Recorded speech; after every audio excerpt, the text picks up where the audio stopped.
કથાઓ કરી છે, કારણ કે મારો નાથ સંપ્રદાયનો ગોરખનાથ બોલે છે, નિજી આ ધર્મ મારો અનાદિનો મેળો પાખંડી પંથડા પીછે હોવા. ભારતની એક સનાતન ધર્મની આર્ય નારી મીરાબાઈ એવું બોલતી હોય કે હિરલે ચીરિયા મુતને નવસો હે અનમો તો ભગવી ચાદર ઓઢો મોરી માં, મારું મન લાગ્યું છે ફકીરી માં. વાતને બહુ સમજજો હો. ભગવો કોઈ આજકાલનો નથી,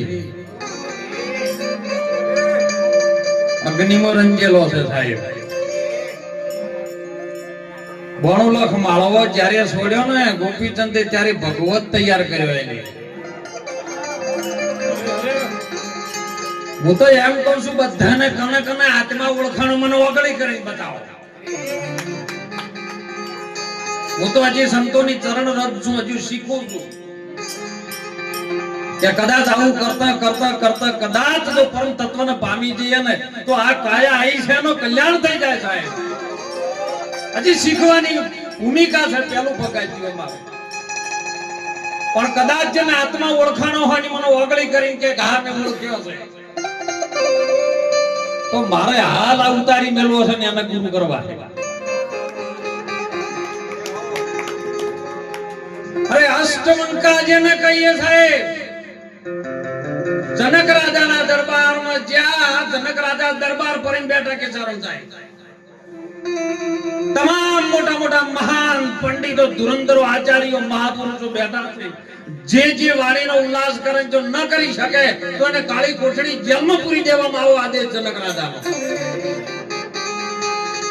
ઘણા બધા મોય પૂર્યા છે, એમાં અષ્ટમંકા એક દિવસ જ્યો છે. આઠે અંગ જેનો વાંકો જેવો દરવાજા જો ને એવું શરીર થોડુંક વાંકા ચૂંકું હતું એટલે ગબડી પડ્યો સાહેબ. અને બધા બેઠેલા હતા ને હસવા માંડ્યા, અને એની સાથે સાથે જનક રાજાએ હસવા માંડ્યા. અષ્ટમંકાય જોર જોરથી હસવા માંડ્યો. જનક રાજાએ કીધું કે અમે બધા છે એનું કારણ તો મને ખબર, પણ તું કેમ હસે કે મને ખબર નથી કે બધા ચોપડી આપે. તમને આત્મા ઓળખાણો તોય હજી ભગવત દેખાતો હોય તો બોલો ચોપડું છે કે નહીં લ્યા. બહુ વાતો સુણજો, સમજવાની છે. અરે સાહેબ, વ્યાસ મુનિ નો દીકરો સુખદેવ મુનિ જેને ગર્ભવાસમાં ભણવા ગયા, એની માના ગર્ભમાં હતા, બધું જ્ઞાન એને થઈ ગયું અને એમ ધારી બેઠો કે આ જગતમાં હવે હું જ્ઞાની છું, મારા સિવાય બીજો કોઈ નહીં, મેં બધું ઓળખી લીધું. અને એનો બાપ વેદ વ્યાસ મુનિએ કીધું કે મારા દીકરાના અભિમાન ચડ્યું છે, જો કદાચ હું એને આપવા જઈશ તો બાપના દીકરાનો દાવો લાગશે અને આ વાતને સ્વીકાર નહીં કરે. જનક રાજાના ધન મોકલ્યા છે. જનક રાજા એક પથારીના એક આસન ઉપર, માતાજીને જનક રાજા એક જ આસન ઉપર પોટેલા. આઈનું બાબાનું ઝાડ હતું ને એ ઉભો ડાળી ચાલીને કે હા હા મારા બાપે વેદ વ્યાસ મુનિએ મને અહીંયા મોકલ્યો છે. આ હજી એક પથારીમાં બે માતાજી બે ભેળા ઉજ્યા છે, આ ચમડા ચૂં થઈને મને જ્ઞાન આપે. અને ડાળી પકડીને સપનું આવ્યું ઉભે ઉભે. હમણાં નતું કીધું સદગુરુ સત્સંગનો સપનામાં ના આવે સત્સંગ. સદગુરુની દયા વિના સપના ના મળે સત્સંગ. પણ સપનું સત્સંગ જોતો હોય તો પેલા હુઈ જવું પડે. ઊંઘો તો સપનું આવે ને ના આવે, જાગતા સપનું જ ના આવે સાહેબ. જો સત્સંગની ભૂમિકા પકડવી હોય ને અને જો સપનામાં સત્સંગ મારવો હોય ને તો તમારે પેલું સુઈ જવું જરૂરી છે. આનો અબાની ડાળ પકડીને સાહેબ સપનું જોવા માંડ્યો. ઊંઘ ચડી ગઈ. ઓમ આવું થાય ના તો ઓમ થાય. લગન થાય ને કચા બચા થાય ને છોકરો ગભે ચડ્યા હોય ને છોકરાએ કીધું બાપા મને કેરી લઈ આવો અને હોમ ઉલડીને જો સુખદેવ મને કેરી પકડવા જ્ઞાન પડ્યા ભન ધનક રાજા જાગી ગયા. જનક રાજાએ તરત કીધું કે સુખદેવ સપનામ કેરી તોડી લીધી. જો આત્માની વાત આવી છે, જેને આત્મા ઉળશો હોય ને તો તમારા હૃદયમાં શું ચાલતું હોય ને એ ખબર તમને પડે. કારણ કે બધાની અંદર એક સક બીજો જવાબ આલતા રહેજો. બધાની અંદર એક સક બીજો, તો એ આત્મા આત્માને કેમ ના ઓળખે સાહેબ? જો ઓળખી લો તો તમારા તનમાં ચાલે, મનમાં ચાલે. અરે તન કી જોણે મન કી જોણે જાણે અંતર કી ચિત ચોરી ઉનકે આગે તુમ ક્યાં છુપાવો જેના હાથ જીવન મરણ નહીં દોરી. ઓનાથી આત્માની ઓળખાણ થાય, વાતો કરે વડા ન વળે. અને સંતોએ મહાપુરુષે ખૂબ પ્રગટ કર્યું છે સાહેબ. મૂડી હતી તને આવી છે ને. ઘણામાં ભજનમાં એવું કહેતા કે ઋષિ મુનિઓના ધ્યાનમાં ન આવે તાણ તમારા બાપની જ મૂડી છે, એ આવી છે તાણ તમે વાપરો. એના ધ્યાનમાં આવે પણ તમારી સમજણમાં નહીં આવતું. વીરા મારા સમજણની વાત છે બહુ ન્યારી. જેને જેને આ વાતને બહુ સમજીને ચાલી છે, સમજણમાં લીધી છે ને એનું કલ્યાણ થયું છે. હો એટલે તો સંતોએ કીધું છે કે આ જગતમાં પોચ તત્વનો દેહ પ્રકૃતિથી બનેલો છે ને, એ લઈને જો આયા હોય તો કઈ કલ્યાણ કરી લો. રજકણ નહીતર રધડી દાશી રણમાં ઉડી રહી છે રેત. આ બાજી જીવનની હજી છે આપણા હાથમાં, બીજા કોઈના હાથમાં નહીં, આપણા જ હાથમાં છે. માટે ચેત ચેત નરતું ચેતવાની વાત છે. અને ચેતીને હાલશો તો પાર લગી જાશો. આ ભવસાગરની મોય અરે કાયાનો હિંડોળો રચો ડગમગ ઝોલા ખાય. એ વીરા મારા ચેતીને હાલશો તો પાર લગી જાશો. માલદેવ રૂપાદેવ સાહેબ માલદેવ કે જો ચેતીને હાલી દો ને તો આ ભવસાગરમાં આ બેડો નીકળી જાય એવો છે. પણ વેદોમાં એક વાક્ય લખ્યું છે સુંદર સાહેબ. ઋગ્વેદમાં અહમ બ્રહ્માસ્મિ.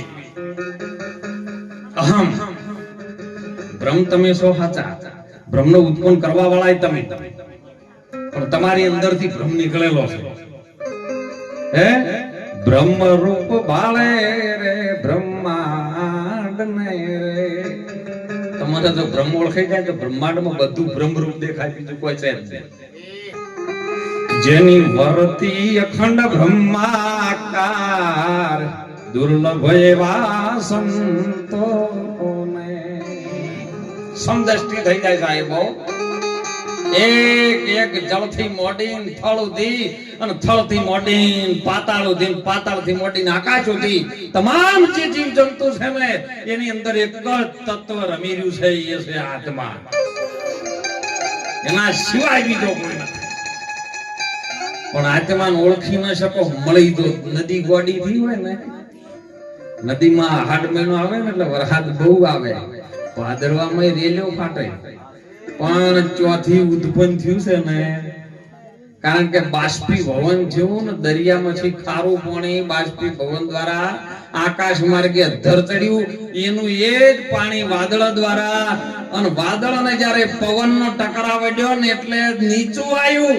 નીચું આવ્યું કોઈ ખેતરમાં ગયું, કોઈ વાડિયામાં ગયું, કોઈ રોડે ગયું, કોઈ નદીમાં ગયું. અને બધાનો એક જ સમાવેશ થયો. નદી ગોડી થઈ, નદી પાણી દોડ્યું. દોડવાની દોટ ચમણા છે તમે નક્કી કરો. દરિયા હોમિક બીજે જોય. આ બધાના જેના જેના માર્ગ છે ને ઈશ્વર તરફ લઈ જવા માટેના છે. ચોક ચોક નાકે નાકે થોડા થોડા આવવા દો, ડાયરેક્ટ ધાબા ઉપર ન ચડાવો. તમે ચડી જાઓ ભલે ચડી જાઓ, પણ બીજાને આવવા સીડીઓ રાખો. અને ધાબા ઉપર જો હો ને, ધાબા ઉપર ચડીને એટલે તમારું ધાબુ તમને નહીં દેખાય. ઉતરાયણ ના પતંગ ચગડામાં ચડાવજો વાળું. ધાબા ઉપર તમે ચડીને જુઓ ને એટલે બીજાનો ધાબો જોજો કરો, પણ પોતાનું ધાબુ ન દેખાય. આ તો મોટું એક મંદિર હતું બાપુ જેવા, અને એવામાં એક જણો આવ્યો હો બાપુ ઘેરથી કંટાળ્યો છો ને 4 જોડી લુગડો લઈને આવતો રહ્યો. ગમે એ કરો પણ મને રાખો હોય પણ બાપજી હોજ હવારે આરતી ઉતારતા ને તો આરતી ઉતરાવી ઘંટડી ખખડાવી ભગવાનનું ભજન કરે અને બધી આરતી પૂરી થઈ રહે ને એટલે એક હવાશેર હોનાનો શંખ લાયેલા શંખ ફૂંકે એટલે આર્યો ભાળી ગયો મારું બુડું હવાશેર હોનાનો છે ભલે મહિનો બાપુ જોડે રહેવું છે મજા કરવી છે ખાઓ પીવો મજા કરો પણ એક દાડો મોકો જોઈને શંખ લઈને જવું છે તોલ કે સાગર ઉમટ્યા રતન તણાતર જોય કરમ હીણા મોનવી જેને શંખ લઈ મુઠીઓ ભરવાય બે દાડા રહ્યો ચાર દાડા રહ્યો આ તો રોજ પોતું મારે ને સાફ સફાઈ કરે ને ફૂલ વેણે ને બાપુનું પોટલું ફેદે ને બાપુની સુરકેશ ફેદે ને અલમારી ફેદે ને હાથડા ફેદે ને કબાટ ફેદે ગોદડા ફેદે પણ શંખ ના હાથ ના આવે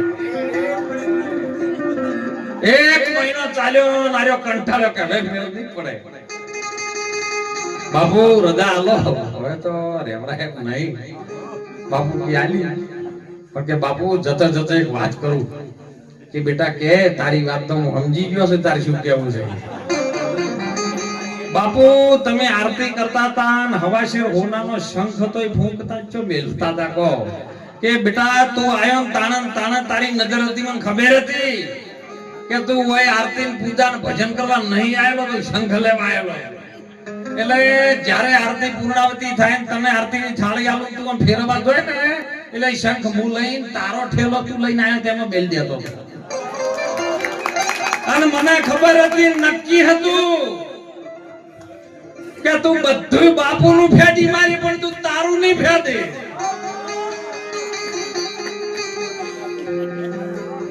એટલે હમણાં ભજનમાં નતું કીધું કે દિલ દરિયામાં મારો ડૂબકી દિલ દરિયામાં બીજા ચો દરિયામાં પેલા દાહો ડૂબી મરી જાઓ દિલ દરિયામાં આ દિલમાં દરિયો આવે દરિયો કયો આવે ને દિલ કયો આવે નક્કી કરો લ્યો હે તમે આ બાજુ જો કદાચ ડાભાગની અંદર જે હૃદય આવતું એને તમે દિલ માનતા હોય તો વાત ખોટી છે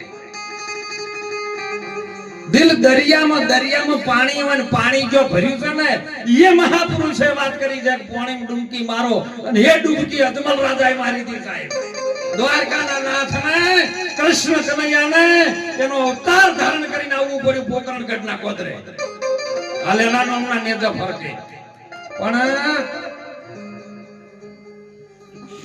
મને એક જણા હમણાં વાત કરી અને એને ભગવાન જોડે પ્રાર્થના કરી कि हे भगवान तू भी एक व्यापारी है और मैं भी एक व्यापारी हूं तू भी एक व्यापारी है और मैं भी एक व्यापारी तू भी पुतला बनाता है और मैं भी पुतला बनाता हूं तू मिट्टी का बनाता है मैं भी मिट्टी का बनाता हूं लेकिन तेरे बनाए हुए पुतले सभी आपस में झगड़ते हैं और मेरे बनाए हुए के आगे सब दुनिया सर झुकाती है तो बोले हूं मोटो क्यों है परमात्मा या बधान अपन बनाएला છે એ આપસમાં લડી રહ્યા છે પેલો માટીના પથ્થરને બનાવે ને એના આગળ દુનિયા સર ઝુકાવે છે તો એમાં કયું ગુરુત્વાકર્ષણ કામ કરી રહ્યો છે તમે જોવો જ કરી હે અને ઈ મહાપુરુષે વાત કરી છે હો જેને જેને કંઈક કર્યું છે ને એ નમે છે અને એટલે મહાપુરુષે કીધું નહીં મફતમાં મળતો સંતનો સંત પણ નહીં મફતમાં અરે પ્યારા પુત્રનું મસ્તક ખાડી અને ભોગ કોઈ સાધુડાને તરતા અત્યારે તો આપણે આમાં તો કોઈને હરખી ચા કોઈ નહીં પઈ ગયા તું હે ઘણા ભજન બોલતા એ જી તારા વોગણિયા એ પૂછીને કોઈ આવે રે આવકારો મેઠો તું આપજે રે એક જણો જો જઈએ આર્યું ભજન બોલે જો જઈએ આર્યું ભજન બોલા હો તે તારા વગણિયા પૂછીને આવે તો એટલે એક દાડો 4-5 જણા અમારા પેલા જી જેવા ને ઈશ્વર ભગત જેવા બધા ક્યાં કાર્યો કહેશે ખેડો ને વગણે આ જ 4 જણા એ થઈને ઉભા રહ્યા ને એટલે પેલા ખબર પડી કે આયા છે એટલે પૂછ્યું એમ ઘરવાળી હતી એ તો હાજર નતા કે ચોઈ ગયા ભાઈ કે તો બહાર જતા રહ્યા તા કે કહેતા હતા કે ઘરે કોક દાડો આવો કે આવકારો મેઠો આલશું અને હીરો ગોદરે ભેળો જો એટલે તું કહેતો તો કે તારા વગણીયા પણ મેં ભજનમાં એમ નતો કીધું તારા વગણીયા પૂછીને કોઈ આવે તો મારો નહીં તારા વગણિયા પૂછીને કોઈ આવે તો આવકારો મેઠો આલજો, મારા વગણા ચો જરૂર છે? મહાપુરુષો એટલે કે પોત ધતુનો બન્યો છે બંગલો, મોય બચ્ચી મેલી છે બારી. નવ દરવાજા નવી રમતના 10મા મોલે વો દેખાય. જો કદાચ સ્થિર થઈ જાય ને મન જોથી ઉપડ્યું છે તો બિહારવું પડશે. બધા ડખાશે મનના, પણ જોથી ઉપડ્યું છે ને એ એને ઠેકાણે ન બિહારે ને તો ઉધિયારી વાતની સમજણમાં આવે એવી. વીરા મારા સમજણની વાત છે બહુ ન્યારી, સમજણની વાત છે બહુ. અરે સાકર ને મીઠાની પૂતળી બંને લાગે છે રૂપાળી, પણ મીઠાની પૂતળી નાખો તમે પાણીમાં નાખો તો માપીને પાછી ના આવે. કેમ કે પાણીમાંથી બન્યું છે એટલે એના પાણી જ પલાળી શકે, બીજું કોઈ ના પલાળી શકે સાહેબ. એના પર કેરોસીન રેડો વાળું નહીં પલાળે. પાણીમાંથી જેમાંથી પેદા થયું ને એમાં તમે બિહારો ને તો મેળ પડી જાય એવો છે હો. નકા સંપત્તિ મેળ પડાયો નહીં. પાણીમાં નતું કીધું.